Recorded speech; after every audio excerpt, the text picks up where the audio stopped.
Hello, welcome to my first part of my Endpoint Management Made Easy series, where I'm going to deep dive today into patch management and automatisms. I am Jürgen Rinelli, and I'm a senior software consultant specialized in endpoint management and security.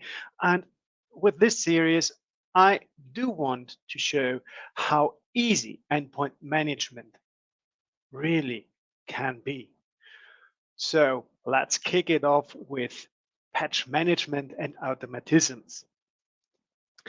Um, yeah, first I'm gonna make me a bit smaller, change that.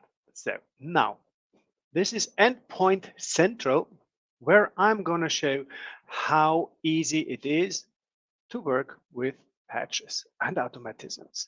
My video, I'm gonna get that off too, so you will have it undisturbed. Fine. A few quick basics to Endpoint Central. Endpoint Central is an agent-based system. You can manage and patch systems, Windows, Mac, Linux, and yeah, the access to the console is through a web browser, and there is an on-prem and a cloud version available. They are nearly with all the functionalities, and the access to the user to the console can be provided through technicians, and you even can implement for the secure communication a third-party certificate. Please don't use a Let's Encrypt certificate. Use something um, more powerful. Fine. That's about some quick basics. Oh yes, the on-prem variant, the on-prem flavor is coming with a PostgreSQL database, and this is a super performant database. I would suggest from 10,000 devices onwards to go and switch to the MS SQL. So that's about the quick basics. A more detailed overview of all of the system you can get through other webinars of mine. Fine. Endpoint Central Threat and Patch Management. About the patches. Um, in my saying, in my belief, you need to have a system what yeah what should um, what should be configured one time, and then it should be so easy and good working that you just have a quick overview with a good cup of cappuccino about the dashboards and just work through the errors or something still missing. To accomplish this, how to accomplish this, I'm going to show you. Um, what do what can I patch? What's in Endpoint Central's threat and patch management? Windows, you have all the Microsoft updates, so you do not need the Windows Update Server. There is a huge database of third-party updates. There's drivers and BIOS possibilities too. Mac and Linux available as well. What do we see? Once an agent is deployed, the agent will constantly monitor if when there is a new vulnerability database out there. The agents will, sorry, um, the agents will monitor if there is a new patch missing. So this will be sorted in the missing patches tab then, and there is shown the severity, critical, important, and such, and patch description, approval status. This is really important. The approval status we have here as well, and not approved. This is about if it can be rolled out automatically or not. Only approved patches can be rolled out automatically. I as well see on which systems these patches are missing. I have Fate Systems platform is shown. Reboot, is the reboot required or not? Is a patch rollback supported from that patch or not? Even those informations I do have in one overview. As well, I can always manually approve, decline, or not approve a patch. About the decline, you can decline it for groups. You can decline patches, even all the whole application, not only a patch on its own. You can do both. If you want to see more information about the patch, you can go in here into the bulletin IDs. You will see more informations about the patch, and in the front you even can find the download location. You can see this is from the software vendors. There's nothing hosted with Manage Engine or somewhere else. Patch description and even the bulletin ID is linked to get more information about the patch. Language is supported. You'll find that info too. So you do not need to Google about that. Let's have a look how it would be, how it shows when I install a patch manually. We just click on here. We have one missing patch in here. We name that patch, that configuration, install, uninstall patch, and yeah, deploy it or publish it to the self-service portal. Even this is possible. And then apply deployment policy. This is the when and the how to patch the system to deploy this configuration. You can choose here one of those predefined or build your own ones. You even can patch outside of the deployment window if it is still failed until that specific time. There's the targeting already. The target is in because we went out from missing patches tab, and then you just would click on deploy. So it is a task of a few seconds to manually deploy a missing patch. Let's go back. Yeah, this is how you would patch manually. I said something about how to how to automate, how to make my life easier, and this should be an easy task to do too. So let's go into deployment and create together an automatism for patch rollout. If you can see here created by all, there are already some automatisms we have within in our testing environment too. So this would be the dashboard. You can see, okay, this is already completed. There are some patches still in the rollout, and here there is a failure. So you would only go through the dashboard every day and have a look about the failures and work over them. But let's create a task together. Windows task. We name that task. So let's just say, for example, we want to patch the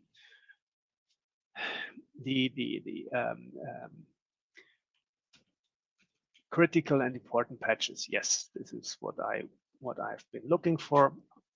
Let's create a number 7. Save. And yeah, Microsoft updates. You just choose. I said critical and important only, and we can patch everything or only specific applications by searching there and choosing them, or only everyone except specific applications, Microsoft applications. We keep in here all third party, all the same like I did it in with the Microsoft updates. Even here, patch specific applications only, or do some exceptions like Citrix Workspace or some VPN clients or something. Antivirus updates, you could do it here too. Driver updates as well. And here again, there it is written approved patches only can be published automatically. And Yeah, here we can choose a time after 0 days or more days from release or approval. With the critical and important patches, I do not mess around. I want to have them out really quick. So I only give the 0 day. And when I do have a test and approve scenario, I will show you that in a bit later. I already will have a delay, so I do not want to delay it further.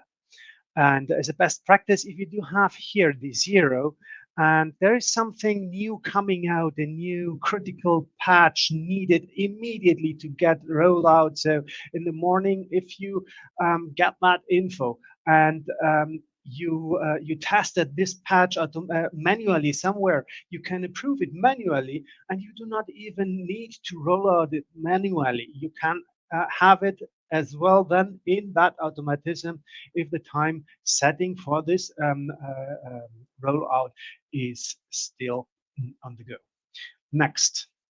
On here, we choose deployment options, deploy or publish even the automatism into the self-service portal. Even this is possible. Apply deployment policy, the when and the how. Critical important patches clients. I've just created some. This would say, okay, every week, every work day, and deploy window. I do have to roll out those patches. The deployment task and the time frames and the deployment policy, I'll cover in another video. Patch outside deployment window, even here in the automatism, it is possible. Next, define the target, a important task. You can choose a domain if you have integrated a domain or a work group or a remote offices. I choose a domain and I can filter this with remote office site, organizational units, AD groups, or such. Um, as well, I can exclude targets. That's an important thing to do. You can create, for example, a custom group with systems what never should be touched automatically. So call it a never touch those systems group or something. And for example, what should we put into such a group? What could we exclude? There is always, according to the compliances, for example, the need to have some archived software, and this archiving software might got out of support, ran out of new updates. Maybe the company doesn't exist anymore. So you need still this software on a specific server with a specific configuration, and then you would create an exclusion for this system.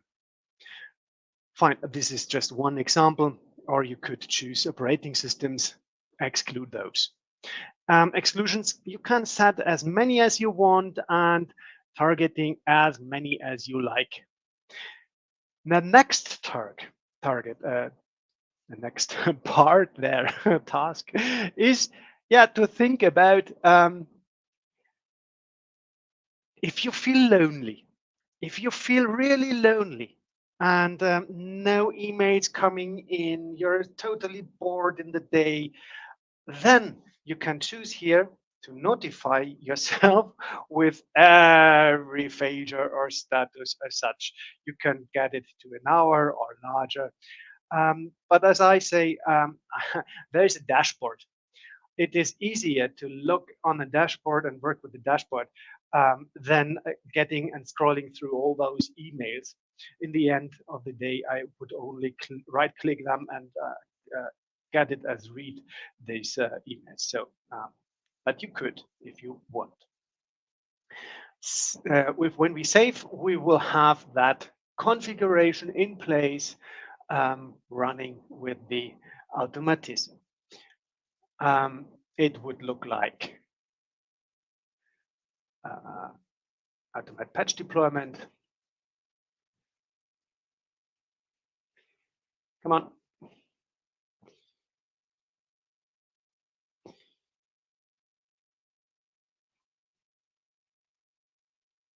That's funny.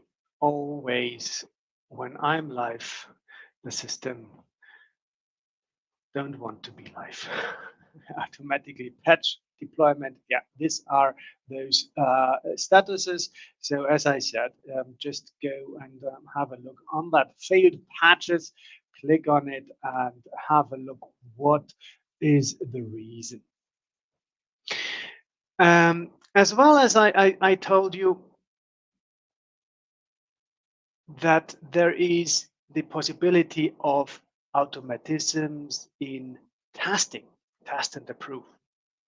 So let's go here and test and approve. You can group your improvements, your testing environment. So you have here, you create a group for Windows, Mac, Linux, group name. It is a specific static group, what you would build up with systems with key users. I always recommend having from every department one particular user there or more if it is a large department.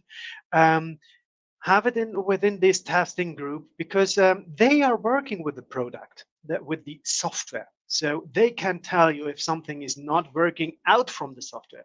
I, as an administrator, might have the possibility to install a software somewhere on my system if there are enough licenses left.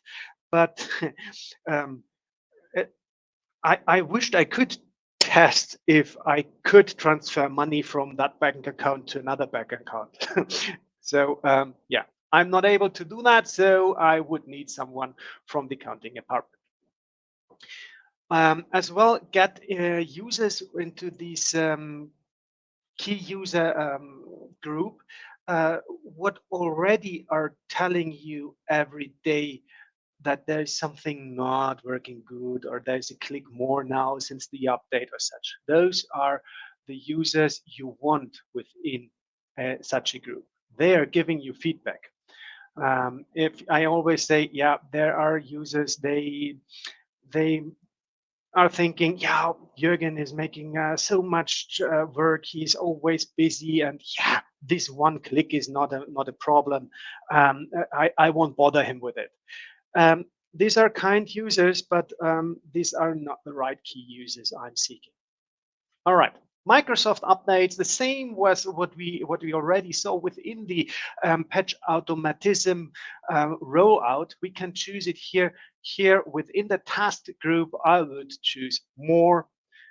It is a testing test for the patches.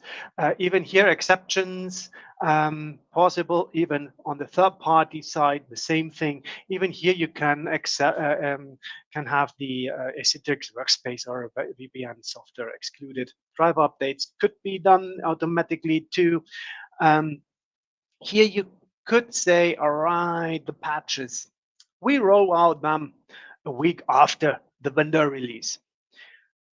Just think about it, because it is a testing group.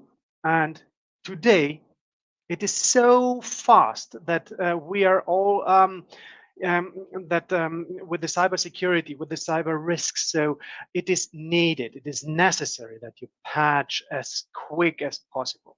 If you get there a delay of a few days, you would have a delay in rollout of critical and important patches too. So better give it a 0 days from vendor release.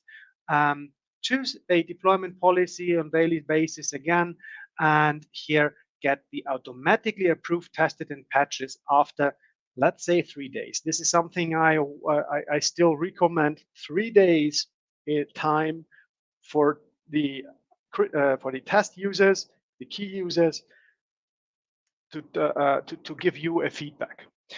The patch manager here is really restrictive. Only if a clear 100% of all the targets online and within and needed for the patch have got the patch technically installed successful, only then the patch will get approved. So let's take it another in other words. If you have 1,000 clients in there in that task group, and just on one of those thousands is a technical install issue, then this patch won't get automatically approved. So this is necessary to know. Fine, and then you have created an automatism even for the test and approve scenario. You can build different groups, even for servers. There are even servers you can do some automatically testing and rollout. There's always a background noise software on it. Let's say let's be it Notepad, let's be an Acrobat, a reader or such things. Those things can be done automatically. Non-productive relevant software can be done even there automatically. So this will reduce your daily effort to publish or to install patches. What can we do with all those patches then if they are not, if I do have still missing patches? To organize my work, I can build filters. So if you see there are still unpublished patches, missing patches, yeah, you can have a look at, okay, this is only on one system. Maybe this software is only on one system installed. So only if there are, okay, 12 systems, I would need to add this, add a server or a system into the test and approve group with this software on it in order to get it tested. And you can filter here. You can create filters like, let's say, critical Microsoft patches. And whoop, you will only see the critical Microsoft patches. So if you have a specific role within your IT department, you can create filters based on your specific role. Maybe you're only responsible for specific Windows servers, and you want to have then only critical and important patches. You can do so by selecting that and building up your own filters. This will reduce your daily work again. So, what have we seen until now? We've seen how to publish manually a patch, easy task, a few seconds done. We can patch a patch even into a self-service portal. This is done easy as well with one click. We have seen how to manually deploy approved patches to the environment. And we have seen how to create automatically test and approve scenarios. So this is a 360-degree patch management. But there are not only normal patches. There are even threats out there, more threats. So we do have software vulnerabilities in here where we can group them in different, yeah, group them. Let's see only what's for Apache, what's for PostgreSQL, yeah, Windows Server, etc. Detected CVE. With the scores 2 and 3, we can filter, we have additional informations when we click on them. We have zero-day vulnerabilities within the vulnerability management here. Even with the fixes, we see on which system with what threat category and such. We have system misconfigurations. Even this is important for the safety of the systems, of the endpoints. And in my opinion, it belongs even to the patch management. It should be somewhere, yeah, somewhere in there too. So what do we have here? Different informations, descriptions, and how to fix it. We can group them too, and address a specific user to fix those. High-risk software. This is end-of-life peer-to-peer and remote desktop sharing. How many of you do really monitor your end-of-life software? And here, Endpoint Central is doing it again for you. So you can see this is all expired already, and then the next one will expire in 455 days. All right. So next is web server misconfigurations. Even here, you have a big resource. You cannot publish something on here, but you have a resolution. So it takes you on the hand to fix even this misconfiguration, and you can have it grouped again and address someone to get that fixed. Port audit is in here too. Even this is endpoint security, port number, port type, and on which systems it is open. Coming to another part of endpoint management and patch management and automatisms. Yeah, this is not an automatism what I can build here now, what I'm going to explain, but we do have the compliances. In order to see how safe is all my environment, I need to dig deeper into the systems configuration. So here Endpoint Central, the threat management comes with built-in templates. Linux and Windows systems are available. These are those CIS benchmarks. I've created one policy to show it. Windows Server 2019. Yeah. So let's say there's a new audit coming, and an auditor will will knock on your door, and you have to show him how secure everything is. If the compliance percentage you show him is like what we do have here, he will turn around immediately and go away without even greeting you. But you can fix everything here. It shows you this. Let's get into this CIS benchmark. And you will see for every failure, you will have a summary, a rationale, and a how to fix. Even here, the system helps you out in how to fix those failures. So constantly you can get more safe even with your Windows or Linux configurations. And as well, it helps you with ongoing audits. So if you have a Tenable IO account and want to add this, this is possible too. And the last thing we do have are needed reports. There are some executive reports available already, high priority reports, executive patch summaries and such. You can schedule them and you just get them downloaded, and these GDPR conform. You can even remove personal information or mask personal information with every export. In this case, we do need to know on which system is a misconfiguration or a threat possibility. So we just export that. We open the report. I just have to get it on my monitor. And it is a large report giving you top high priority systems, top affected systems, top misconfigured systems, top system, top software vulnerabilities with a lot of information.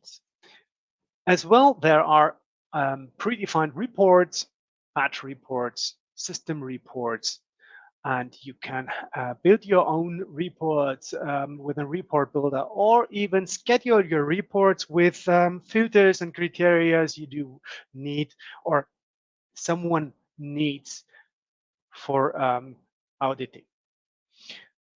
Fine. That's all about the threat and patch management, patch management and automatisms, there are more resources out there from the vendor manage engine or even from our German YouTube channel. I do have, this is the channel is the, I show the banner, YouTube com manage engine Dach. This would be the German one. I do have a lot of German videos, but even I started even with English videos for how-tos to every single um, module. If you do want to have more resources on Manage Engine and the software they do have, you can have it on manageengine.com. Yeah, there is products, unified endpoint management and security, and even the cloud solutions. You will find more resources in here. And another resource I would like to recommend is here, my own channel, jürgenrinelli.eu. It is not a channel, it is a blog. There I do have some where I do have some ebooks in English around the subjects patch management, software deployment, device control, and such. And constantly I'm writing more ebooks. So that would be everything from my side. The time is the schedule for this event has been an hour because I wanted to give you the chance within the comments to ask some questions so that we can go through them live. So if there are any questions, please don't hesitate to write them in the chat.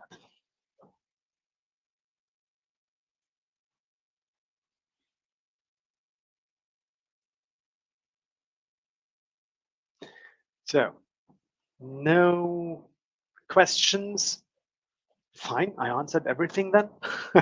If you do need more information, don't hesitate asking me and writing me, posting within LinkedIn, or contacting me from through Jürgen Rinelli EU or through Manage Engine. Go to the support there.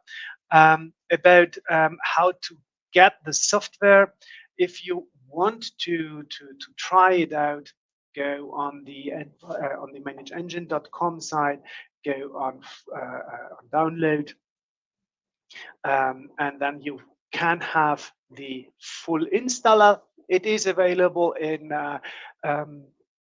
it is one installer, and it is up and installed and running in the 15 minutes, and basic configured as well another 15 minutes, let's say. So you could start patching already within half an hour. And there is a free edition 2 available. It is free for 25 systems. So it is for small businesses, but as I say always, every family is a small company. So get it, try it, do it. It is with full with every model free until 25 systems. There's the cloud setup too. So you could have you could sign up for the cloud edition, and even there 30 days full access free. And you would have the for both, you would have the Manage Engine support available there. Fine, that's it from my side. So I thank you really a lot that you joined this session, and there will be a part 2 coming up next week. So just get clear to have to follow me so for further updates. See you soon.